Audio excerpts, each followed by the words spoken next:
Hey, good. Welcome. This is our 7th class. We have just one more class in this series, and it might seem like we have a lot of material to cover, but actually I think we're doing just fine. This is actually how I had parsed up the text pretty much. We're maybe just a little bit behind, but nothing major. So stay, hang in there. We'll get through it all. So let's go ahead and pull up the slides. Actually, let me pull up this first. I think it'd be good to share this colored outline that Emily put together, my good friend from the Master's Program. We are in the section about how Avalokiteshvara is answering Shariputra's question.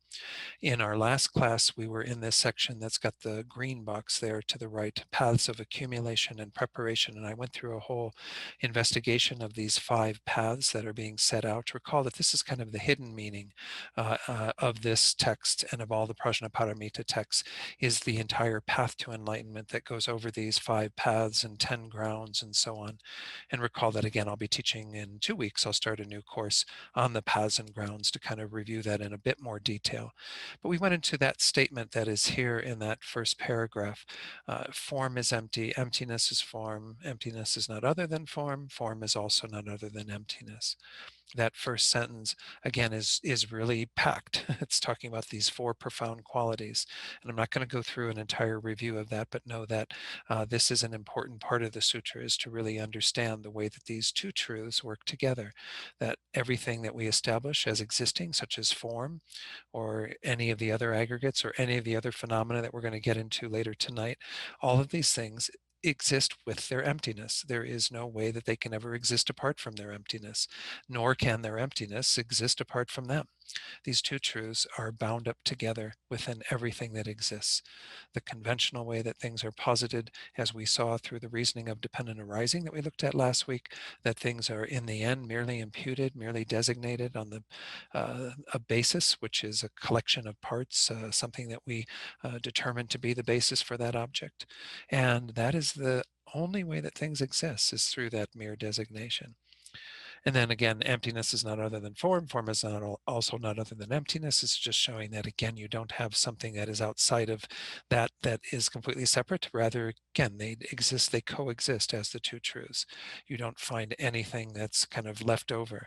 The 2 of them completely bound up together. So we're going to continue on with that next statement in the same way: feeling, discrimination, compositional factors, and consciousness are empty, and then continue on with the rest of the sutra. We won't go through all of it tonight, but obviously we'll make some headway in getting into that part of the text. So let's go ahead and get back to the slides that I prepared. So again, we're in that second section of the main part of the sutra, how Avalokiteshvara answered.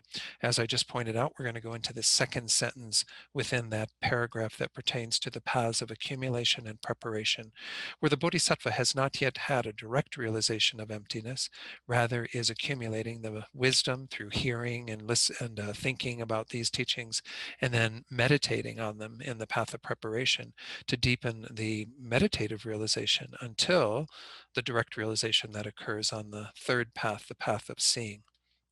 So again, the 5 aggregates that are being seen here in the same way are form, feeling, discrimination, compositional factors, and consciousness. We've been only introduced to form in terms of this these statements that are being made in the sutra at this time. So I'm going to share a few things from Serme Khenser Lobsang Tarchen. This is one book that is on your reading list. It says, these lines, therefore, are encouraging you, the practitioner, to apply this understanding to the other aggregates as well, starting with your physical body up to your mind consciousness, or you could just simply say consciousness. Try to think and meditate on each one of them so that you can perceive their real nature. So this is what that sentence is essentially saying, is take the same logic that we just went into in terms of form, and you can apply it equally to the 4 other aggregates. So then Geshe Dakpa, in his commentary, gives us the exact instruction. He says, if it were said in the full form, if we were to actually have the full extensive variation on each of the 5 aggregates, each aggregate would be explained in the same way that form was explained. In other words, you would go to feelings and say, feeling is empty, emptiness is feeling. Emptiness is not something other than feeling. feeling is not something other than emptiness. And he says you can do that with the other three also: discrimination, compositional factors, consciousness. So again, just know that you could certainly bring that into a meditation on this as well, is to go into each of these things, to meditate on the empty quality of our feelings, the feeling tones of pleasantness, unpleasantness, neutrality, and see that all three of them are empty of any inherent nature, and they abide with their emptiness, and so on. The same statements that we made about form can be made about each of these. He goes on to say, this is called the fourfold application of emptiness, or the four profound qualities, where profound refers to emptiness. The fourfold application is done for each of these five aggregates, but is spelled out in its complete form, just with form, the first of the five aggregates. So that kind of ends, again, the statements on that. We don't really need to spend much more time on that. Let's go back to our text before I go into that slide, and I'll pull that up on the screen. Again, the text that we're using by Tendar Larampa. If you have that in front of you, that's fine. Otherwise, again, it'll be up here on the screen. So it says here, just to reiterate what we just went through, this whole paragraph: thus, having explicitly applied the four modes of emptiness, these four profound qualities, to the form aggregate, the purpose of merely saying in the same way, feeling, discrimination, and so on, with respect to the other four aggregates, is that from among the five aggregates, form is mentioned here, and particularly because it's like a basis or vessel, whereas the latter four aggregates are primarily consciousness and are like the water that is supported in that vessel. Kind of, we could think of this body as being like a receptacle and the consciousness abiding within the body. And so all of the various factors of consciousness, which are the other four aggregates, are being supported by the vessel that is the body.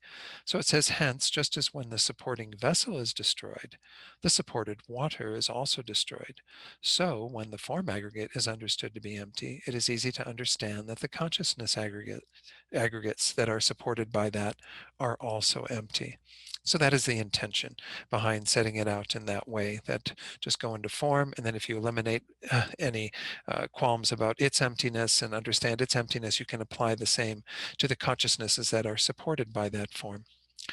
Then let's go into this next little part. This is the part that I'll go back to the slides on, because it talks about kind of how these statements help us to avoid the extremes. And it defines the extremes a little bit differently first, and we'll go into some additional understanding of what we mean by the extremes, that are the sort of two edges, again, that we talked about, two precipices that you have to find the middle way between. So here our commentator says, in brief, in order to put an end to common beings becoming attached to form and falling to the extreme of samsara, which is of course where we are now. We are continuing through the force of our ignorance, grasping at form and other things to be inherently existent. To put an end to that, our attachment to form as inherently existent and so on, it teaches that form is emptiness. That's the first of the four statements. In order to put an end to some becoming attached to emptiness and falling to the extreme of peace, or what we mean by nirvana as just the simple state that one attains on the basis of one's own liberation, what we often call solitary peace, it teaches that emptiness is form. So again, there is a possibility, especially those who are practicing, again, that more fundamental vehicle, the individual vehicle, that are out to attain their own peace. And therefore, they don't want to abide in that middle between these two extremes. Bodhisattvas, these are enemies for bodhisattvas. Nirvana and solitary peace are kind of their extremes in terms of their own goal, because of course, they have to be free from samsara in order to help others to do the same work, but they don't want to fall into the extreme of peace, because if they do, then they can succumb to that and exit from the world and abide in that solitary peace. And I think I mentioned this earlier, they hang out in that peace for quite some time and then eventually are stirred by a Buddha to come back into the Mahayana and complete their path of development all the way to enlightenment. So again, we do see that for a bodhisattva, these two are the precipices that they don't want to fall into in terms of their motivation, their attitude. So in that way, we can say that the middle way for a bodhisattva is to hold to this understanding of everything still exists in a conventional way, so we do have to stay involved in the world, yet it doesn't exist inherently, so we can be free from all of what traps us in our own state of confusion, and therefore be able to benefit others. So it's just another presentation of how we can look at these extremes in regard to a bodhisattva's motivation and desires, what they want to achieve. Let's go back and do a little bit more to finish off that paragraph. So then it says, for example, if a blind person were to go down a narrow path that had thorns on the left and a cliff on the right, and if a sighted person were to say, there are thorns, there is a danger of the person falling off the cliff into the precipice, into the cliff that is there, So, and then if the person were to say to the blind person, there's a cliff, there's a danger of falling into the thorns. In order that this person not fall to either extreme, a middle path is taught. Those modes are the way to meditate on emptiness on the occasion of the paths of accumulation and preparation. So we're going to be going on when we come back to the text to the path of seeing. But let's go to the slide because I've prepared one that kind of puts together these extremes in terms of not just the extremes that were mentioned here of samsara and nirvana, but also how we see this in terms of the extreme views that we, again, are clinging to already to some degree in terms of the first one, eternalism. This is often sometimes called the view of existence. It means inherent existence. So when we hear that form is empty, it gets rid of the kind of clinging to things as inherently existent. And of course, it also then eliminates our staying in samsara. It will eliminate that extreme as well, because we move away from the misconception, the ignorance that we have been guided by since beginningless time towards that middle way. But if we go too far, of course, as it said, you end up falling off the cliff if they say there's thorns over on the one side, so you have to be careful not to fall off the cliff. Therefore, emptiness is form. Emptiness as form shows that within the state of emptiness, things still arise. They arise as form, feeling, discrimination, all the various things that exist in the world.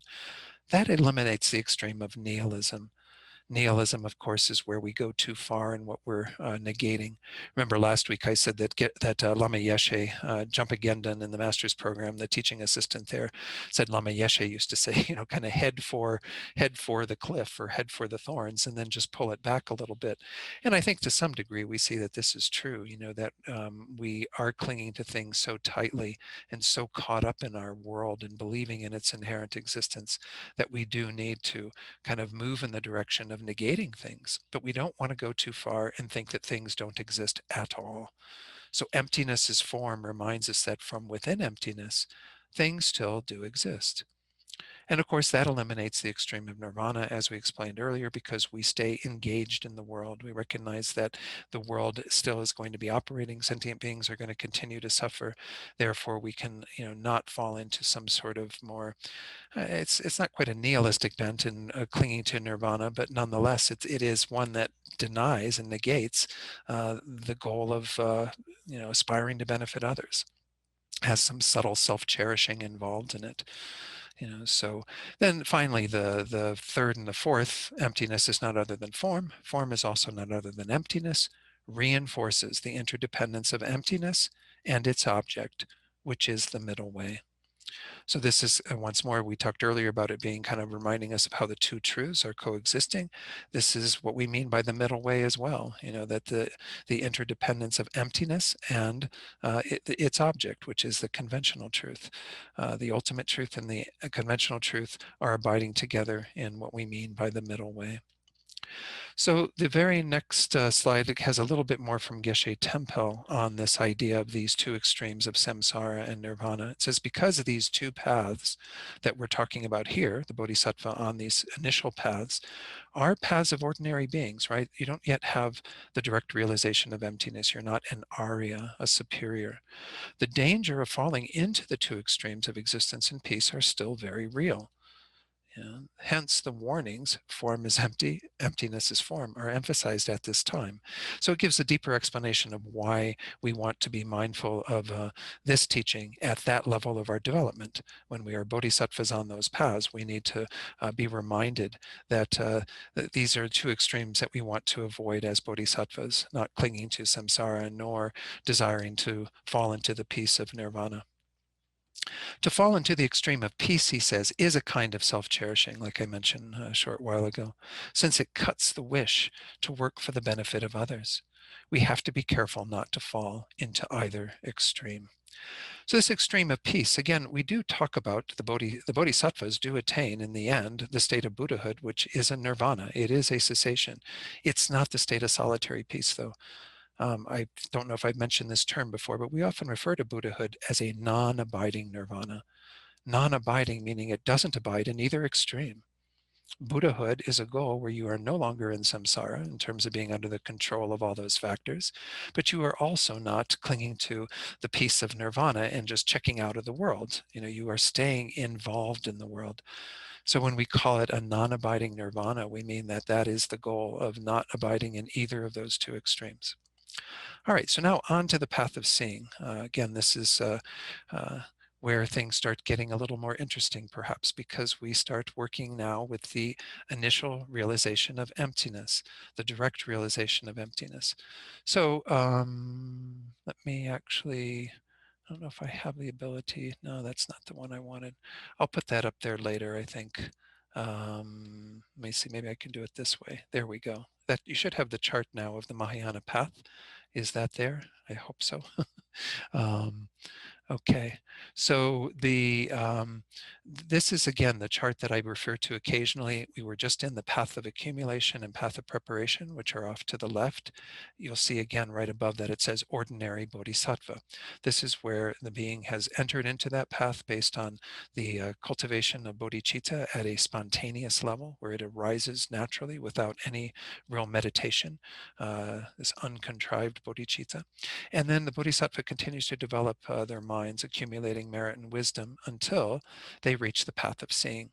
So we're going to go into this delineation now, and then after the path of seeing, which is a very short section of this, we go on to the path of meditation. And obviously, as it shows here, the path of meditation is a much longer duration because we have to do the continual reflection on emptiness to keep removing more and more of what obscures our minds and eventually attaining the path of no more learning. So there will be sections for these three remaining paths as we go through the text. So let's go back to the text. And as it says at the bottom of page 14, with respect to the mode of meditation on the path of seeing, it says in the instructions of Atisha, set down by Legpe Sherpa of Ngok, that having addressed Shariputra, thus all phenomena are empty, indicates the first of the three doors of liberation, the door of liberation, emptiness. I'm going to explain these more in detail in a moment. Without characteristic, unproduced, unceased, stainless, not without stain or not stainless, all five of those indicate the door of liberation, signlessness. And the last ones, undiminished, unfulfilled, or unfilled, it says here, indicate the door of liberation, wishlessness. As I said just a few seconds ago, there are three doors of liberation: emptiness, signlessness, and wishlessness. And these are being represented here for the path of seeing because it's at the path of seeing where, again, the bodhisattva is having their initial direct realization of emptiness and are coming to see the full extent to which things are empty. Emptiness itself refers to just the general quality for all phenomena.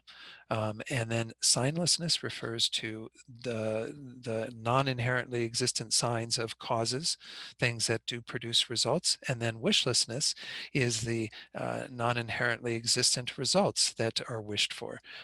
So again, you have kind of indicated by emptiness, all phenomena, by signlessness, the causes of phenomena, and by wishlessness, the results of phenomena.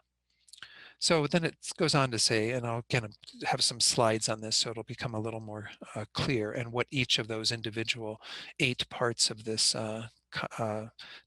portion of the text are referring to, this portion of the sutra.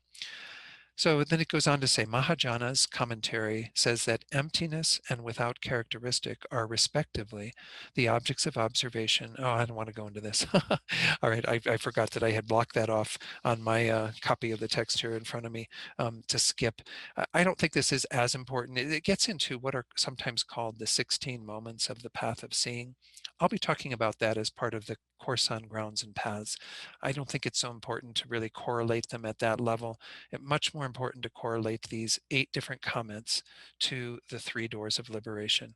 So let's work on that. So sorry, I started introducing you to that denser section, but again, you're welcome to read it through. And if you do have some understanding of these 16 moments of the path of seeing, then you can certainly do that. Whoops, I shared the wrong one here. I want to share the slides. Okay, good.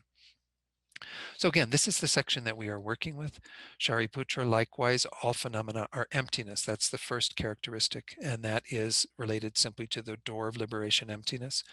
Without characteristic, unproduced, unceased, stainless, not without stain. Those 5 are correlated to the door of liberation, signlessness, and then not deficient, not fulfilled, to the door of liberation, wishlessness. So this is what it looks like in terms of these 3 doors.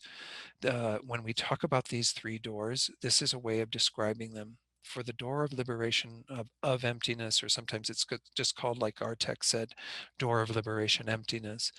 The nature of the phenomenon itself is empty of inherent existence. So we're just talking about how things have an empty nature. That is what, when we investigate, that is what we find through the analyses that we looked at earlier in this course, last week and the week before, or through whatever analysis we use. This is the finding of the emptiness of all phenomena. That's why that simple statement is made in the Heart Sutra: all phenomena are emptiness, and so on. The door of liberation of signlessness, again, refers to the causes of that phenomenon are empty of inherent existence. Now, keep in mind, there are some phenomena that aren't caused. I talked about that previously. So this wouldn't include those things that are not caused, because this is talking about the causes of those phenomena. But those causes are also empty of inherent existence. And we'll look at how the 5 things that are indicated there support that idea of seeing these causes as empty of inherent existence. Door of liberation of wishlessness refers to the results of the phenomena are empty of inherent existence. So what arises subsequent to that phenomenon on the basis of it as the result of that also is lacking any inherent existence. So essentially, these 3 doors are actually 3 ways of understanding the same thing, emptiness. It's just we're going to look at the first one from the point of view of just their empty nature, which is how we normally talk about it. The second one and the third one are respectively on the basis of the emptiness of the causes of that phenomena and the emptiness of the results of that phenomenon. And keep in mind, again, that that would not include those phenomena that are not caused.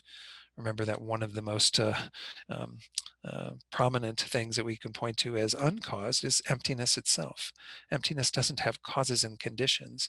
It is a negation. It is a lack of something. And so as long as that phenomenon exists, as I pointed out previously, that emptiness exists, that is a pure negation, a negation of any inherent existence on that object, referring to that object. So let's go into these a little more deeply. Again, this is just a little chart that refers to each of those individual statements that was made and what they refer to. But it's more important, again, just to go into the individual meanings. The first one, and I'm going to use mostly Geshe Tenpel's commentary just as a starting point for my discussion of each of these.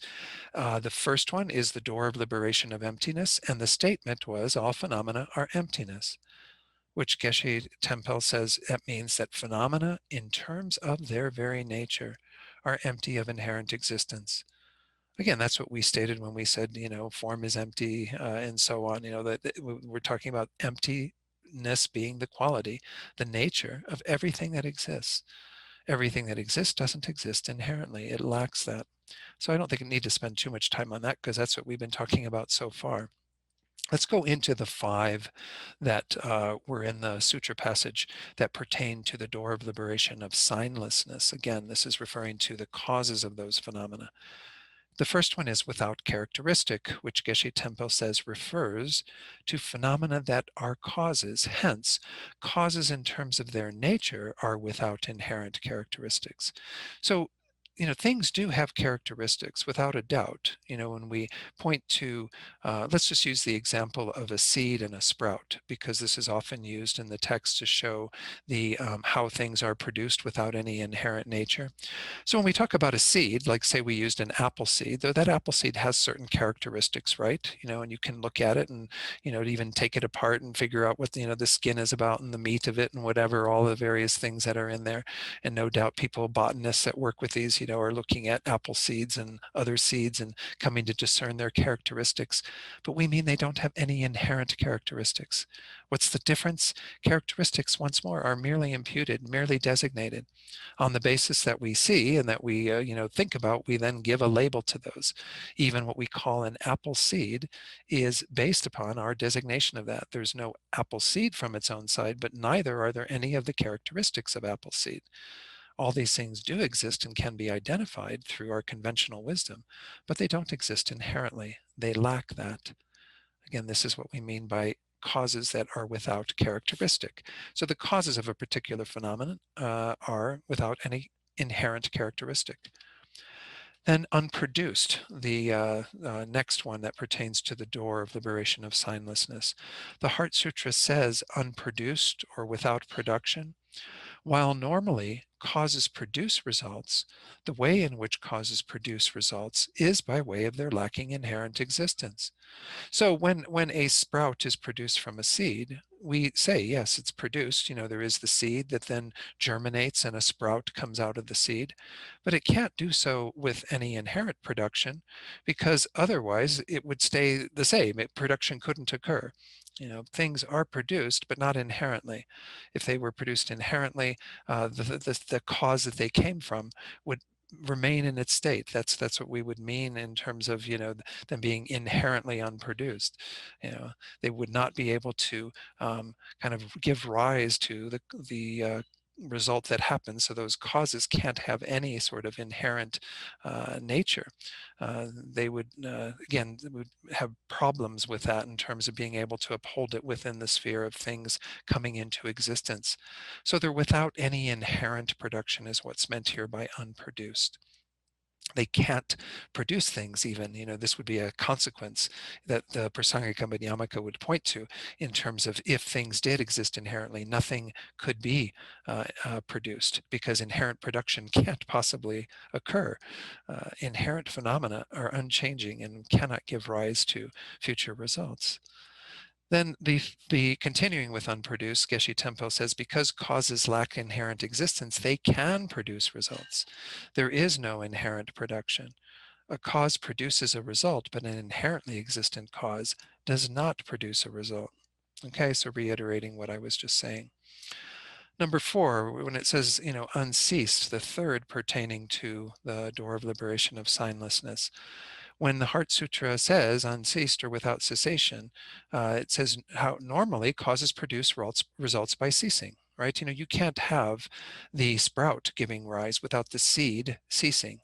The seed no longer exists at the time when the sprout is there. But the cessation of the cause then brings about the result. And we all know this through our conventional understanding, right?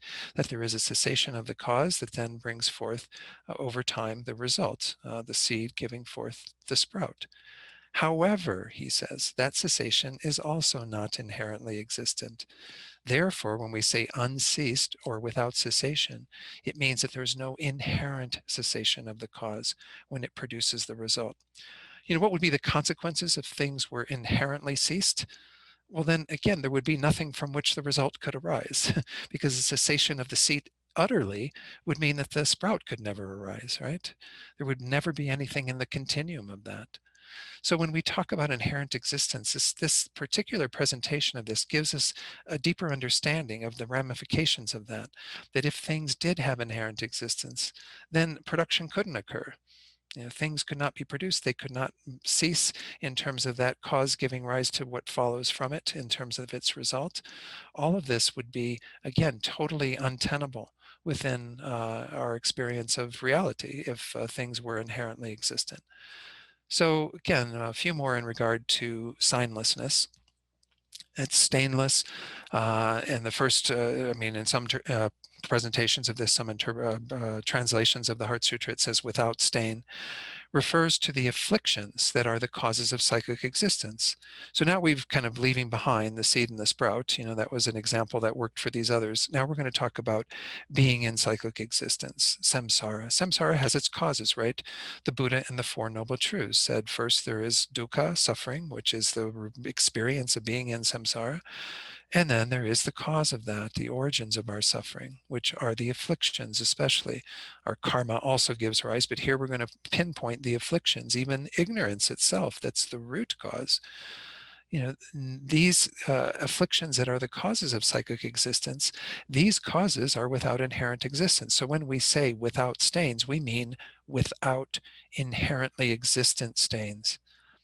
Maybe that's a better translation than stainless in some way, because essentially what we're talking about is the lack of inherently existent stains. These afflictions don't inherently exist. If they did, we would be utterly stuck. We would not be able to change our minds. We would not be able to overcome the afflictions. We wouldn't even be able to reduce them to some degree. They would always be present at the level that they are, because that would be the quality of inherent existence. But these afflictions are without any inherent stain. They therefore can be removed. They therefore can be addressed. Not without stain refers to the path, especially to the uninterrupted paths by means of which the afflictions are abandoned forever. These paths are causes that produce results, but they are causes that do not inherently exist. So while the previous one, without stain, looked at the causes of our being in samsara, here we look at the causes of us moving out of samsara to, liberation or enlightenment, to attain an abandonment of those afflictions. And what we mean by the uninterrupted paths, again, this will be more detail. I'll give more detail on that in the next course on grounds and paths. But when we go back to that, let's do the chart here again. Let's see if I can get that up. Yeah, nope, that's not the right one. Let me pull that over. And see, there we go. Okay, so when we talk about an uninterrupted path, this little herringbone thing that's here for the path of seeing, that's right at the beginning, the one that's going down from left to right, and then you have the other one that's going up from left to right. The one that's going down there is representing what's called the uninterrupted path. An uninterrupted path is when one goes into meditative equipoise on emptiness, and it acts as the direct antidote to its respective layer or portion of the obscurations. And initially we remove the afflictions. On the Bodhisattva path, they remove all of the afflictive obscurations first, the afflictions and so on, and their seeds. Then they go on to remove these subtler stains that we're going to talk about a little later. But this idea of kind of this uninterrupted path, this is a cause, this generation of this wisdom directly realizing emptiness for the removal of the afflictions. So we're not inherently stainless at that point. The path couldn't give that results if it was inherently existent. So these are all, again, within the process of cause and result, things arising on the basis of their respective causes and conditions. And that's, again, what we're talking about in terms of this door of liberation of signlessness. So as it says there, these paths are causes that produce results, but they are causes that do not inherently exist. And as I pointed out, with all of these, if they did inherently exist, you couldn't produce results. It's just a reality of what the implications are of inherent existence that, again, we believe in, but yet we see all the time evidence that is contrary to that. But we never investigate to this level. So those are the 5 that pertain to the door of signlessness, removing any doubts about the emptiness of causes. Now we look at the wishlessness, which pertains to results. Not deficient, which was what it was in our text, or here in the translation Geshe Tempo was using it, was undiminished. But let's use not deficient. It refers to the result of the path, the complete abandonment of the afflictions and their imprints. So this is one part of the result of the entire path when we get to, talking about the attainment of Buddhahood, the complete abandonment of the afflictions and their imprints. It's a result, but it's not an inherently existent result. again, it is a dependent arising. It arises on the basis of, those factors that preceded it. There's no kind of inherent deficiency of the afflictions or diminishment of the afflictions. The afflictions have been diminished by virtue of the causes that have led to that, the resultant state of having abandoned them all. Therefore, that deficiency of the afflictions, it's a weird word to use in that regard, or diminishment of the afflictions, doesn't exist inherently. It can't. It is a dependent arising. It arises on the basis of the causes we created, which were the uninterrupted paths that led to the abandonment of the afflictions. When we talk about the last one, unfilled is kind of a strange translation of it, and not fulfilled. This refers to a completion of all the realizations which are results. So when we talk about the abandonment, that was where there's a deficiency or diminishment of the afflictions. Here we're talking about the fulfillment of all of the positive qualities. When you attain Buddhahood, both of those factors are involved. And I often just point to the word in Tibetan for Buddha. It's Sangye. Sang, S-A-N-G, refers to the complete removal, what we saw in that previous one, complete deficiency, abandonment of everything that obscures the mind, not just the afflictions and their imprints, but even the subtler obscurations that are in the mind that are abandoned by a bodhisattva. And then in terms of fulfilled, we mean that there's no inherent existent realizations and qualities, but there is a complete fulfillment of that happening within the sphere of emptiness. The complete development, that's what's meant by the word gye, that is the second part of the term sangye. So completely purified, completely developed, completely fulfilled. So this is referring to the resultant state that we are going to attain on our future path to enlightenment, and how there's no inherently existent results in that, in terms of its abandonment or in terms of its realizations. Okay.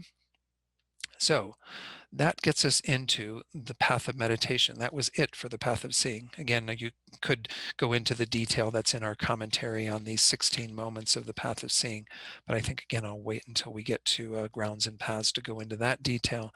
But know that these 8 aspects that we just looked at could be correlated to individual moments within those. So now we enter into the path of meditation. As we're going to see, the path of meditation is a much larger section of the text. So let's go ahead and put that on. Let me share again this. Here we go. So we are entering into the path of meditation, which is at the bottom of, whoops, happens with these PDF files. At the very bottom of the front side, it says, Shariputra, therefore, in emptiness, there is no form, no feeling, no discrimination, no compositional factors, no consciousness, no eye, no ear, and so on. Goes through all these various phenomena. The path of meditation, continues all the way into the next page, continuing on all the way to this very, this section that's kind of right in the middle of your screen, which is actually the very end of the path of meditation, when the bodhisattva is just about to become a Buddha. So we'll get to that eventually. Let's go ahead and go to our root text and take a look at what is described here in terms of, I don't think there was much more I wanted to cover. I could cover this little part. Yeah, I guess this paragraph, before we go on to the path of meditation. It says, some editions say, therefore, all phenomena are empty and stainless and free from stain. And there are those who comment on it in that way. But in many Indian and Tibetan commentaries, it says, in that way, all phenomena and not stainless. Rather than free from stain, it says not stainless, which is kind of a double negation, right? It is clear that it is more meaningful if it is explained in accordance with the 2 negative terms, the double negative, appearing in succession. So again, if we talk about things being not stainless, we say that they are not inherently stainless when we achieve that kind of removal of the defilements through the uninterrupted path, which is the cause for that we don't have any inherent quality to that cause. So it's not stainless, not inherently stainless. Again, I don't know. This paragraph is just kind of thrown in there, I guess, to say that there are times when the double negative actually works quite well to convey the meaning. Okay, so now we move into the path of meditation. With regard to the second, the mode of meditation on the path of meditation, I don't know what it means by the second, but anyway, in both the commentary of Vimalamitra and the oral tradition of Atisha, it is explained in terms of the resulting translation. Therefore, at that time in emptiness, there is no form, and so on. In some commentaries, it is explained with the resultant translation, thus emptiness is not form. There's not a great difference in meaning. The supreme scholar, Jamyang Gawe Lodro, explains that in emptiness there is no form, and so forth means that form and so forth do not exist in the sight of the meditative equipoise on the path of meditation. Of course, they don't exist also on the path of seeing in the meditative equipoise that existed there. And he goes on to say, Vimalamitra has this in mind in his commentary when he says, in the perception of emptiness, there is no perception of form. Thus, the non-appearance of the five aggregates to the sight of the meditative equipoise is, there is no form, feeling, discrimination, so on, up through consciousness, and then he continues, and we'll come back to that. Okay, so what does this mean? Again, oh, sorry, when he goes to this chart, when we look at the chart again, I mentioned how you have that herringbone thing. This is entirely what we call meditative equipoise. That first part that is the uninterrupted path that I just spoke to is the first, when one enters into the direct realization of emptiness, it acts as an antidote to whatever level of obscuration it's removing. The one herringbone that's going upward from left to right is what's called the path of release, or sometimes the liberated path. That is when that level of the obscurations has been removed so that there is no chance that it will ever return. Sometimes they use this analogy for the first part of it is throwing the thief out of the house. The second part is closing the door so the thief can never return into the house. So during that entire time, that's called meditative equipoise. They say that the only thing that appears to these Arya beings, these beings who are in the path of seeing, in that meditative equipoise, or any of these other herringbone things that are off to the right there, the only thing that appears to their mind is emptiness. There is nothing else that appears. And it makes sense, right? Because we're essentially saying that if we're going to go investigate for a particular phenomenon in terms of its inherent existence, we are only going to find its lack of inherent existence. We don't find the phenomenon itself, or else it would be inherently existent.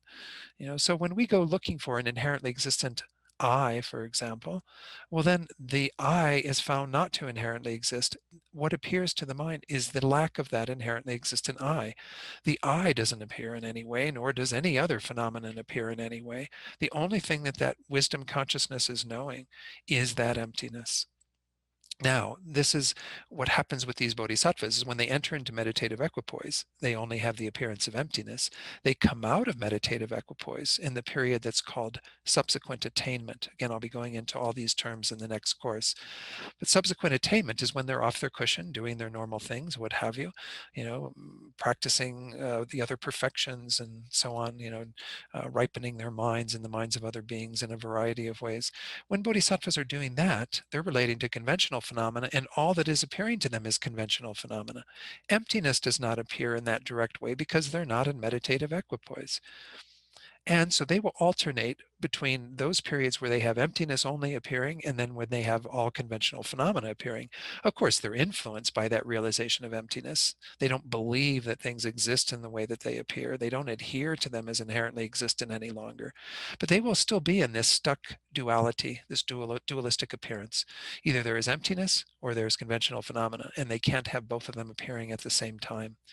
That's actually what is attained when one becomes a Buddha, is that you no longer have any dualistic appearances and you have the complete omniscient knowledge of everything that exists in every single moment of mind, so that you no longer have that division of things into conventional truth and ultimate truth. You know what they are because you know all things, but you're not bound by that any longer. And that's what enables the Buddha to be able to help other sentient beings, is because they no longer have any obscurations to that omniscient mind and know all phenomena and are therefore able to help all beings to the greatest degree.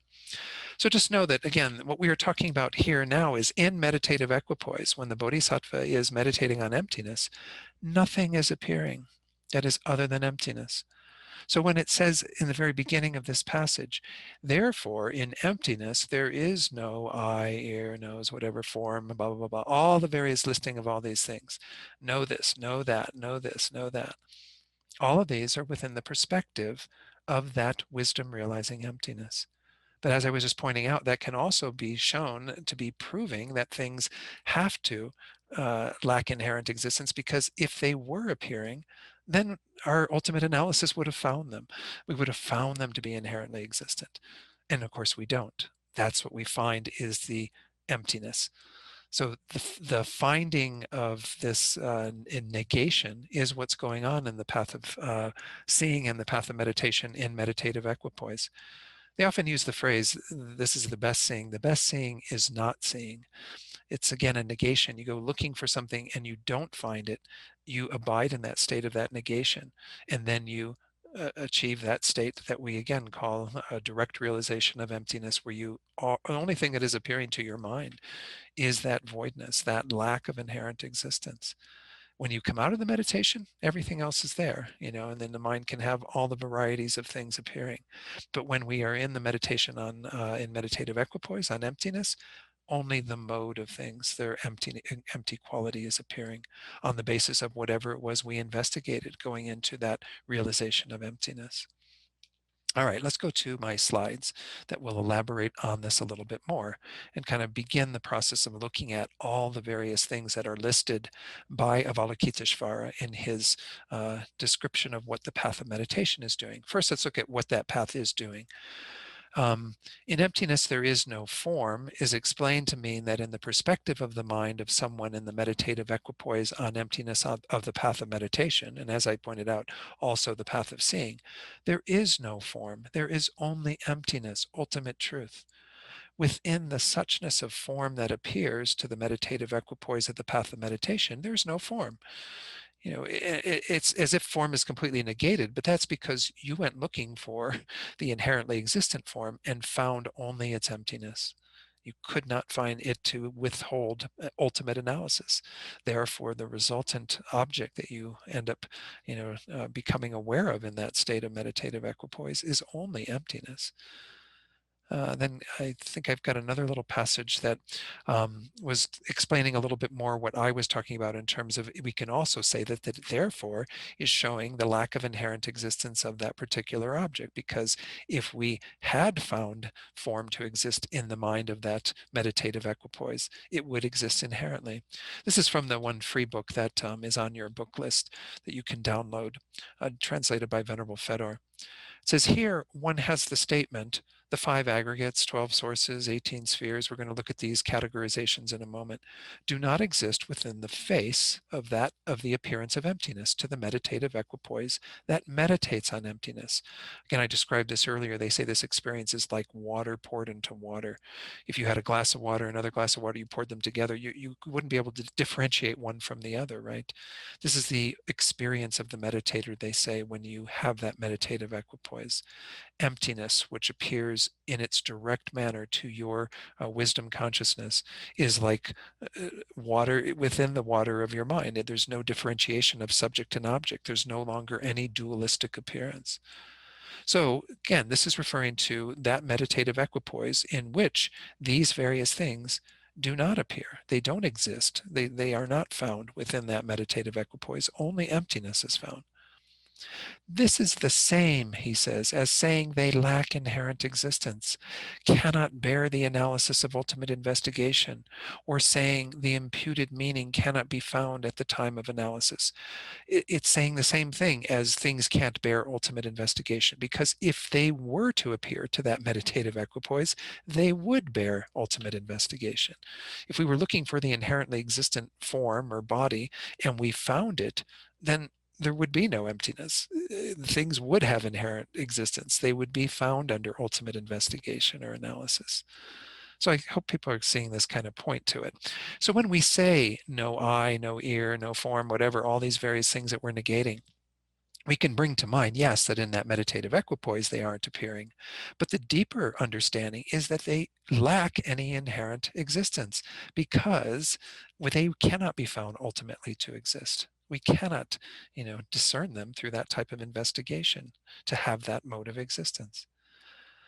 And then he continues, this is that same commentary I was just quoting from. Although it is here not explicitly related to the object of negation, that lack of inherent existence, it is thought to be understood in this way, because it explicitly related it to the object of negation above, when it said, the sutra said, to view also all five aggregates intensely and correctly as empty of inherent nature. Right? We said that earlier in regard to the sutra. But one can also understand the meaning from the words. In emptiness, there is no, and this is the passage that we're on now, right, in terms of the path of meditation. In emptiness, there is no form, no feeling, no discrimination, and so on. So there is a little thing that I had, it's out on the Dropbox, that is just a little 2-page, my transcribing of some teachings Rinpoche gave on the Heart Sutra, and just a little quote from that reiterates this. When Rinpoche says, when you recite the Heart Sutra, when you get to that part where it says, when you say no form and so forth, you must identify the correct object of negation. Only then is it a correct meditation on emptiness. You must identify it correctly and then put the no on that. There is no inherent existence, inherently existent form, feeling, discrimination, and so on. You need to recognize that as false, and you will then realize the emptiness of the object.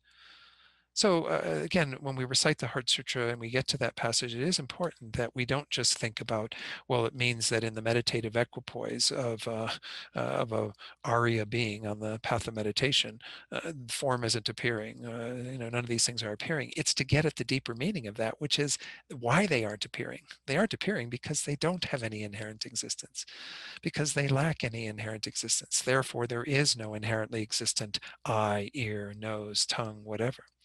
So again, that's just a way that we can kind of read between the lines of what the sutra is saying, because it's not utterly negating them. Rather, it is giving rise to the understanding of their lack of inherent existence. All right, so first we go through the five aggregates, which again, I've introduced this slide about 1,000 times perhaps through this course, but these are the first 5 things that are on the list that are negated in the sutra, right? There is no form, no feeling, and da-da-da. So in terms of the path of meditation itself, to talk a little bit more about that, Geshe Rabten I'm sharing here, it says to emphasize that the path of meditation is a process of further acquaintance with what has already been seen on the path of seeing. The passage repeats that when meditating on voidness, one should recognize the 5 aggregates of form, feeling, and so forth as having no inherent existence. And that's, of course, just the starting point for the litany of things that's coming up of all these various objects that also are empty of inherent existence. But this is what we mean by the path of meditation. Remember that the word meditation in Tibetan, it's the word gom. That's why we often call our meeting spaces, when we do have physical spaces that we go to again, gompas. The gompa is where you go to meditate. But meditation in the traditional way that we talk about the word gom doesn't mean to sit in the right posture and watch one's breath or whatever. It means to become familiar with. That's the literal meaning of the word gom.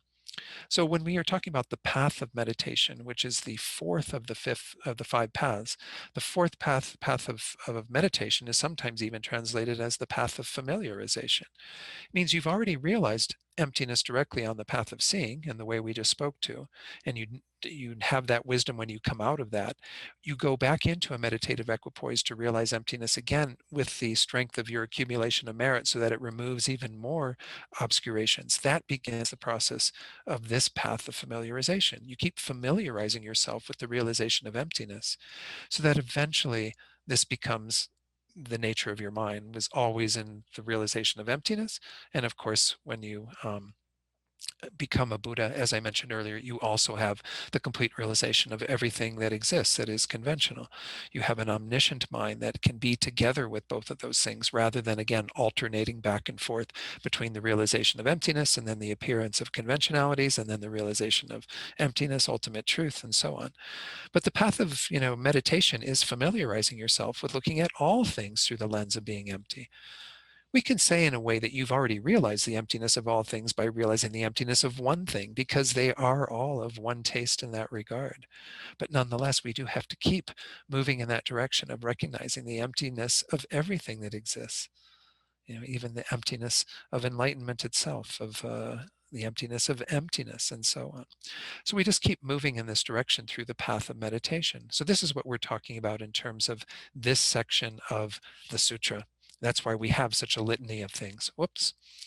Geshe Rabten, to conclude that passage, he says, and to indicate the extensiveness and greater profundity of this stage of meditation, this stage of the path of meditation, that is the development of the bodhisattva's mind towards enlightenment, further classifications of phenomena are also listed.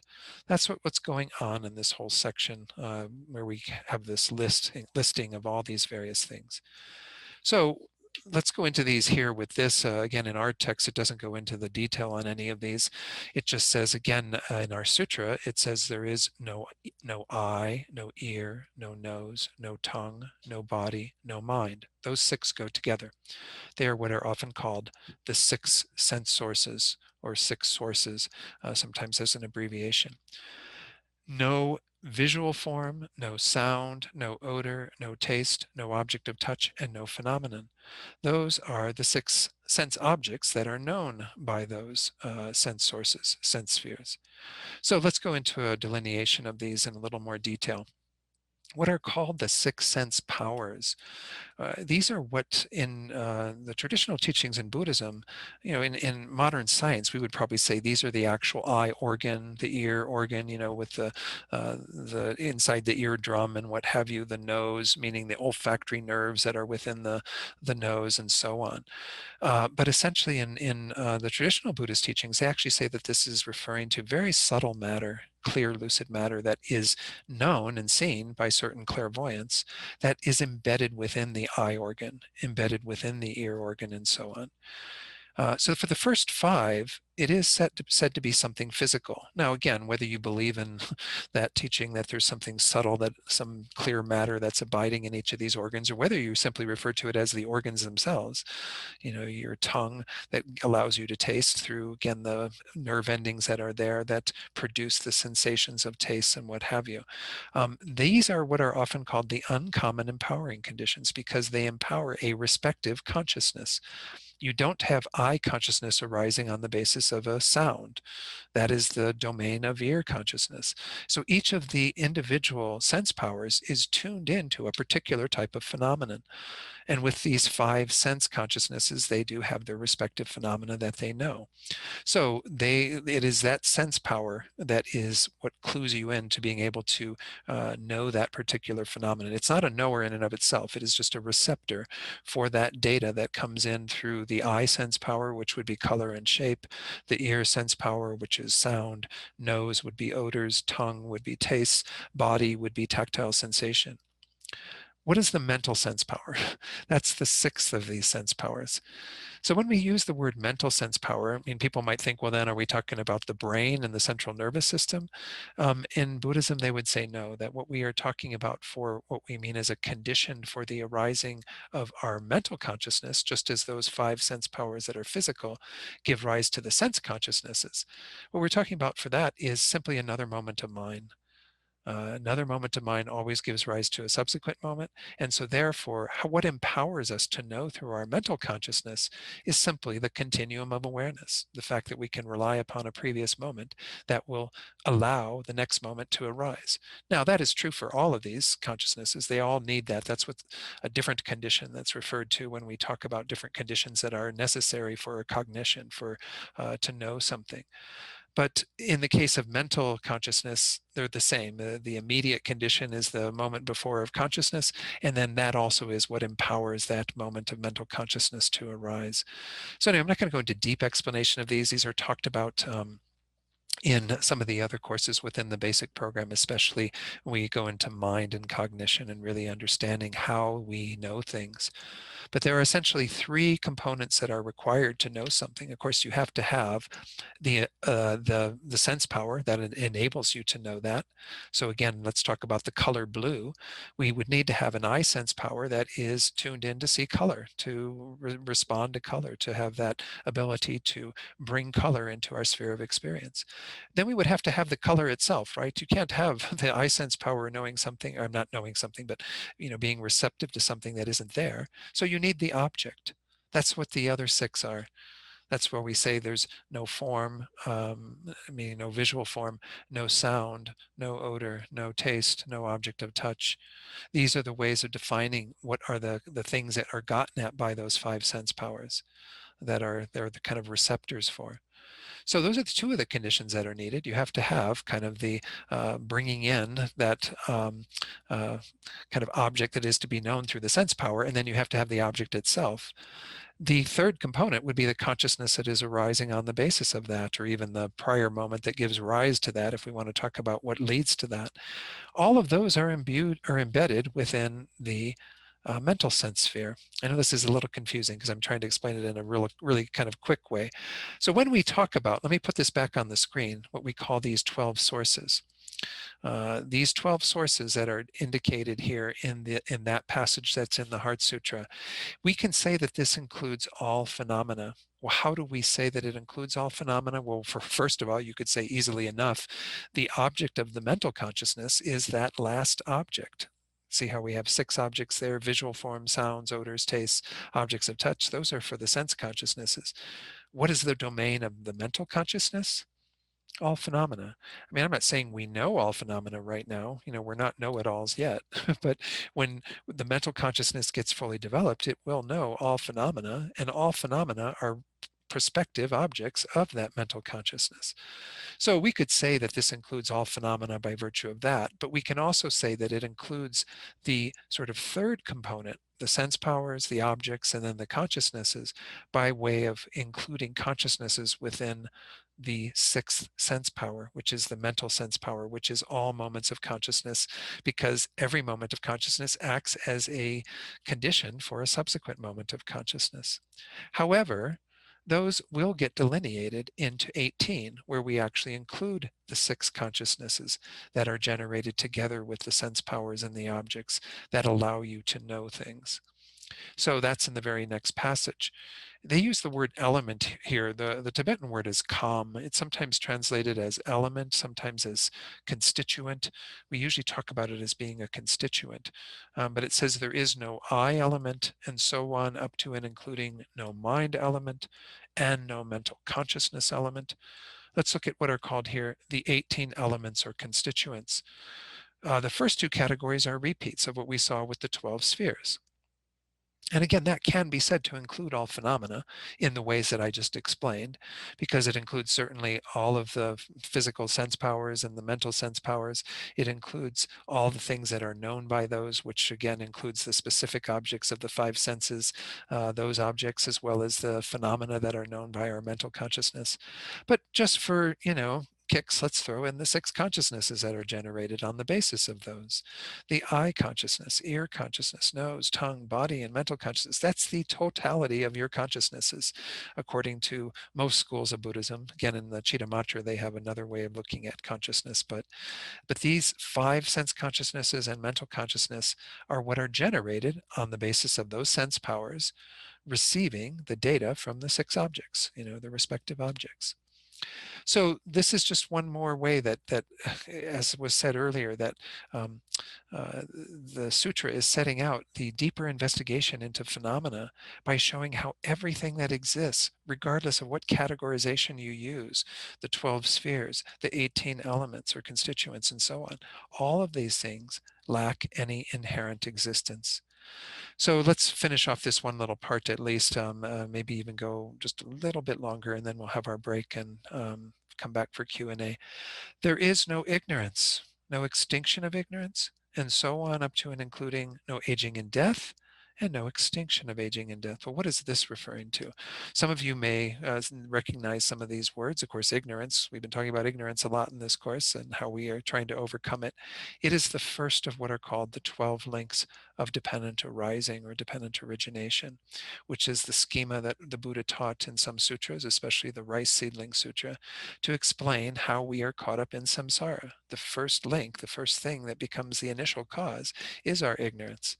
And the last link is aging and death that occurs in a particular existence that we then die not having addressed that ignorance, and through the force of our ignorance, having created actions and so on, we go on to take rebirth again. So here, Geshe Rabten, in talking about this presentation of how the 12 links in their forward order as well as their reverse order, that they do not uh, exist inherently. It says here, there follows a contemplation of the non-inherent existence of the states of samsara and liberation, and of the path to enlightenment as well. That's where we go, beyond this passage on the 12 links. Samsara is described here in terms of the 12 links of dependent arising. That's where this teaching is generally taught. It's taught in the middle stage of the Lam Rim, where we are learning about the situation that we are in. We study the Four Noble Truths there, which is going to be the next set of things we look at. But we also study the 12 links because it gives a very clear understanding of the process by which we create the causes for our continued stay in samsara. These are the 12 links. Again, beyond this course to go into a deeper investigation of these, but just know that they don't describe just one life. They actually overlap at least 2 lives, if not 3 lives. And those 3 lives, some of them can have a long duration between them. But it's the process by which, through our ignorance, we create an action, a karma, and that karma gets implanted on our consciousness, and eventually it gives rise to a new existence when it is ripened by various factors, and we are born into that existence, and we age and we die, and then we are propelled into another existence through the force of another action. So it is, again, these are overlapping rounds of the 12 links that are occurring. So what it's saying in the sutra, when it says there is no ignorance and no extinction of ignorance, it's talking about how there's no ignorance in terms of the causal process in the forward order, that from ignorance comes our actions, compositional action, and so on. There's also no extinction of ignorance, which is what happens when we eliminate each of these factors.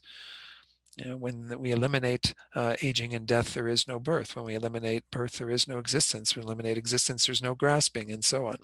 So again, this is just a way of talking about how whether we are involved in the process of samsara, or we are involved in the process of attaining liberation, nirvana, or again, even Buddhahood, we can extend it to that. There is no inherently existent 12 links. None of these exist inherently. So as it says there, the text mentions only the first link, ignorance, and the 12th link, aging and death. But these 12 links explain the dependent way in which the condition of psychic existence comes about. That's the forward order in terms of from ignorance comes all these other factors and so on. An aria on the path of meditation reflects upon how each of these 12 links is void of any inherent existence.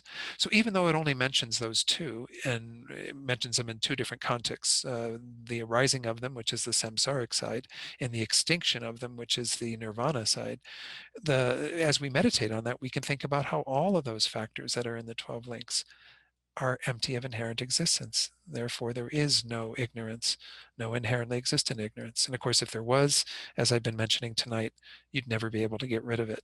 It would be there forever. And then he goes on to say, yeah, liberation or nirvana is referred to here as the exhaustion or the extinction, the cessation of the process of the 12 links of dependent arising. This state too should be understood to lack any inherent existence. That's why it says there's no extinction of ignorance, no extinction of aging and death. Okay. Let me just finish this little bit off, because I think we all know the Four Noble Truths. You might recognize them when we've been reciting it. No suffering, the first truth; origination, the second; cessation, the third; and path. Again, this is another schema for looking at how we are involved in samsara. It's usually taught once more in the middle scope as a way of understanding the process by which we have continued our own suffering through the causes of that, through our own ability to attain the cessation through the path. That's what's also introduced in the Four Noble Truths. Likewise, the Four Noble Truths, suffering, the origin of suffering, cessation, and the path, should also be seen to be void of independent, autonomous existence. And again, there's just a recap of the Four Noble Truths.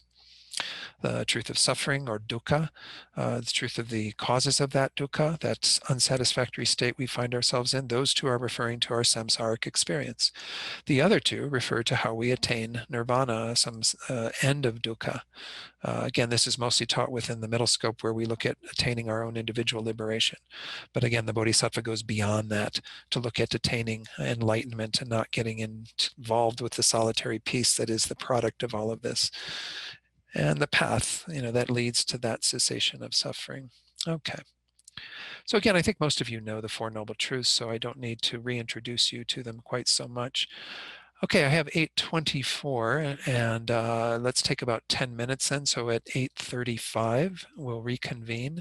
We'll see what questions there are. And if there are no more questions, then we can begin the discussion, I assume. I could go more into the text, but as you saw, I was actually planning to end there, which is good. We made it through all of this litany of things in the path of meditation that are being negated in terms of their inherent existence. All right, so take a 10-minute break, stretch, and we'll be back. I'll ring the bell to round everyone up. Okay, before I go to questions, let me just go back to the text very briefly. As I said, there's really not much in our text that comments on all these various phenomena that we've just gone through. Let me scroll up a little bit. So that's kind of towards the center. So I did read that one part previously, thus the non-appearance of the five aggregates to the sight of the meditative equipoise is there is no form, all the way up through there is no consciousness. Then the non-appearance of the 12 sources is no eye, no ear, no nose, no tongue, all the way up through no phenomena. The non-appearance of the 18 elements or constituents is no I constituent, no mental consciousness constituent, and so on. The non-appearance of the thoroughly afflicted and completely pure dependent arising. The thoroughly afflicted is when we talk about from our ignorance comes our compositional actions and so on. It shows how we are caught up in samsara, the thoroughly afflicted. And the completely pure is when we are, having an extinction of all those factors and therefore the attainment of nirvana. And that's again from no ignorance up to and including no extinction of aging and death.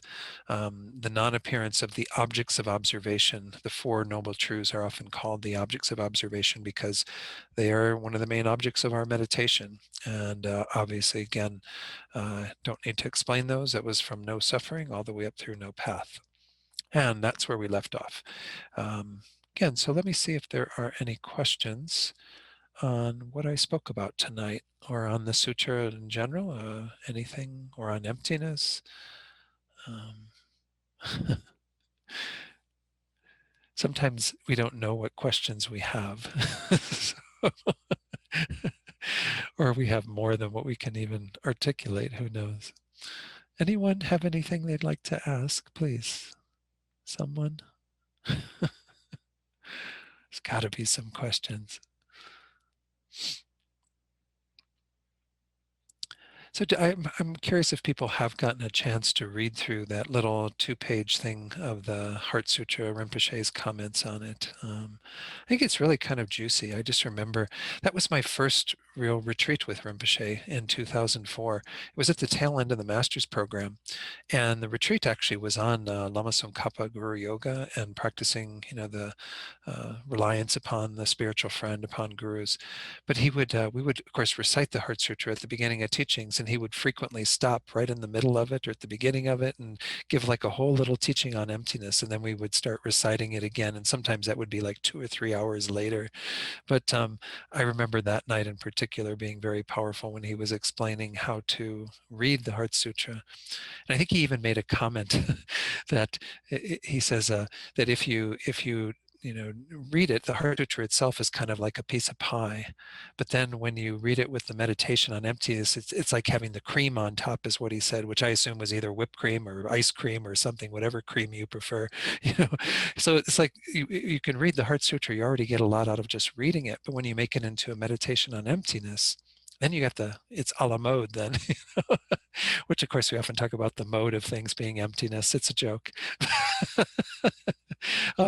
So sorry, my humor sometimes, my pun humor, I think I learned it from my father, and so you have to forgive me. I was really into James Joyce for a while when I was younger because of his use of words and what have you. But any comments on, you don't have to make comments on my humor, you certainly can, but anything anyone wanted to share or questions from tonight? I'm not getting any responses, so I don't know.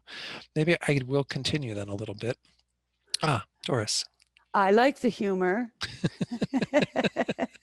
Well, I'm glad to hear that. I love puns. Keep them on. Good. Okay. Yeah, there's actually a woman at the center. I won't mention who it is. It has a Facebook friend, and she posts some of the worst puns, the real groaners. You read them and you just go, ugh. And I posted one on her page that was a picture of just, I think it was two crows, and it said attempted murder. And you have to kind of know, it is a thinking pun. You do have to kind of get an idea of what that's about. Is everybody got it? you know, it's all those, yeah. Okay, thumbs up. Good. Those of you who didn't get it, you can look up murder. Anyway, so any other questions or comments? Sorry to have a little diversion into humor tonight. Maybe we all need it. No other comments. Okay, no questions. All right, let's go ahead and just do a little bit more of the text. Keep in mind that I think we're moving into the questions for session 8 in terms of the homework. So I think this first one actually is in quiz 8. And this is where we look at this whole passage where we say there's no exalted wisdom, no attainment, and no non-attainment. So again, in our text, it simply says that the non-appearance of any attainment or non-attainment of the fruition is no attainment and also no non-attainment. I'm sorry, I didn't read the first part. The non-appearance of the observer, the observing consciousness, is no exalted wisdom. In that way, the 12 sources and the 18 constituents should be taken as substrata. All these various things are included within those. So they are the categorizations that we could certainly just look at and include everything. But there are a variety of things we look at for a number of reasons. Things we talked about already, we can look at because they are aspects that we practice on the path, and we don't ever want to hold things to be inherently existent, even when they are part of our Dharma practice, our remedy to everything. So let's see what is said on my slides for this last little bit on the path of meditation in terms of the categorizations of things: no exalted wisdom, no attainment, also no non-attainment. First, I'm going to share from Geshe Rabten. He says, even the wisdom, the exalted wisdom of the Buddha, must be realized to be in its very nature void. It doesn't exist from its own side. It is a dependent arising as well. All the various causes and conditions that lead to the exalted wisdom of a Buddha, or any exalted wisdom we have in our awareness prior to that, would be empty of inherent existence. Similarly, all the attainments that one may gain along the path, as well as the state of having no attainments prior to engaging in the path, are also without inherent existence. So this is explained in a little more detail by Geshe Tempo when he gives his commentary on this. So I'm going to share that, and again, we can discuss it a little bit. It says here, then it says, no exalted wisdom. This is mentioned because someone might think that, while to the mind of the person in meditative equipoise directly perceiving emptiness on the path of meditation, there is no form, no feeling, and so on, there still is exalted wisdom.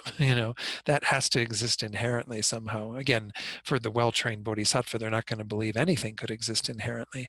But when we hear these teachings, we might think, well, something has to exist inherently. Maybe it's the exalted wisdom that is knowing that emptiness.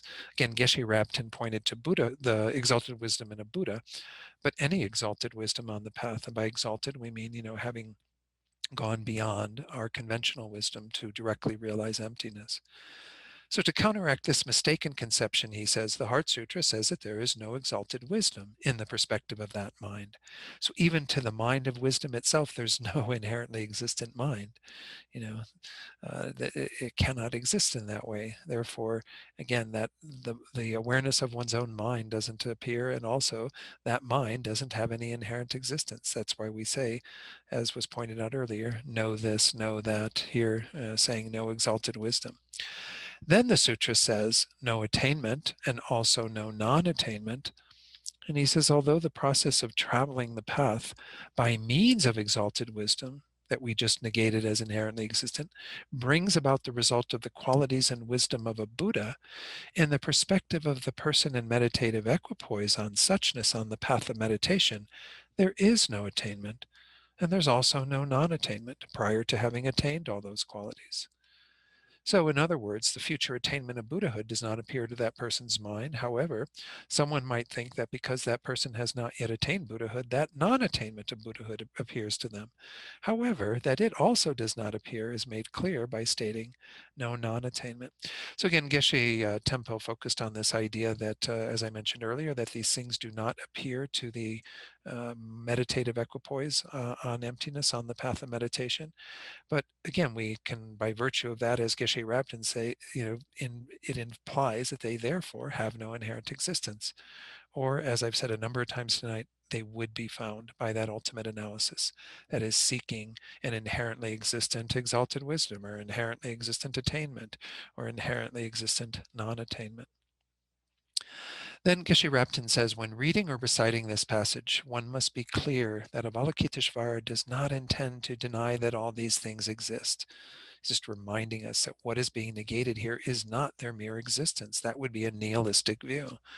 Conventionally, they do exist in dependence upon mental imputation and other conditions.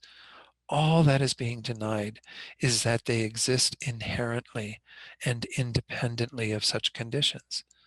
We're negating independent existence. We are embracing dependent existence.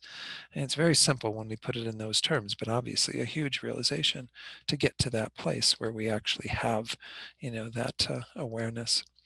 So it goes on then, and I'll maybe leave off there so you can all start your discussion on this tonight.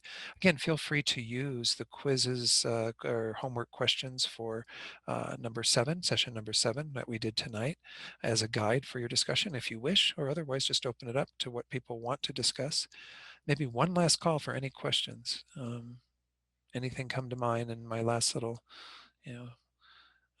adding on some commentary. Okay.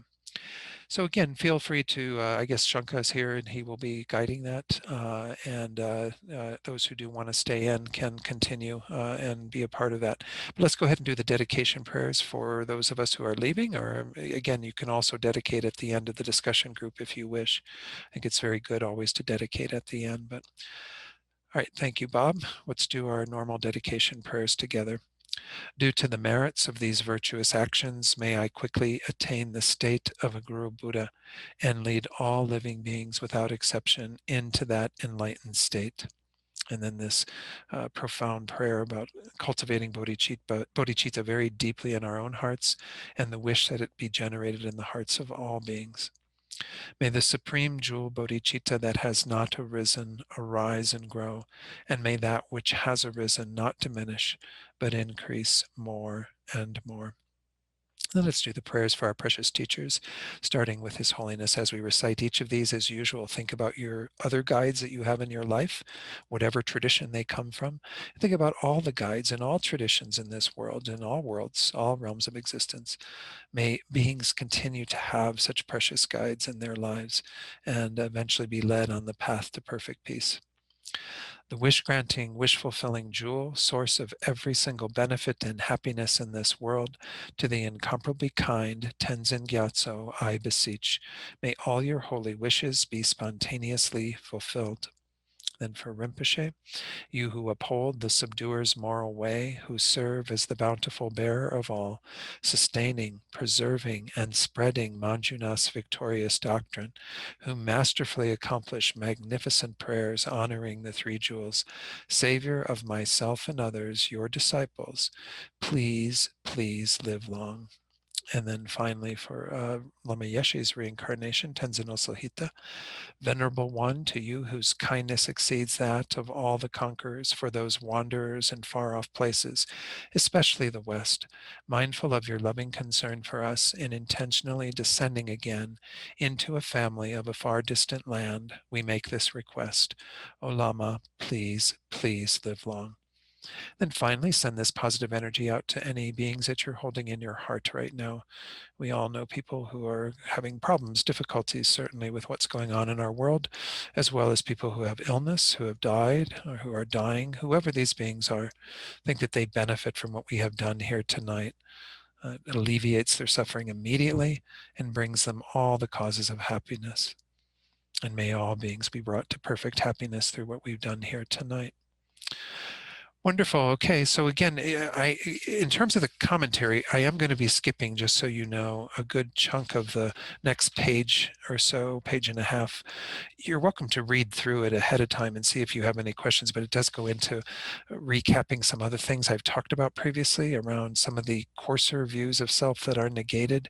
It just gets into a much more complicated discussion of those in my mind that I think what we touched on was sufficient. And if you do get Venerable George's class on tenets, you will investigate some of those views of selflessness in much more detail there and the various schools that adhere to them and what have you.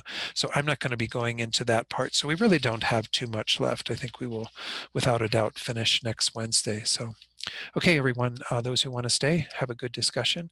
Everyone else, I'll see you all again. And please, everyone, stay safe and healthy. Okay.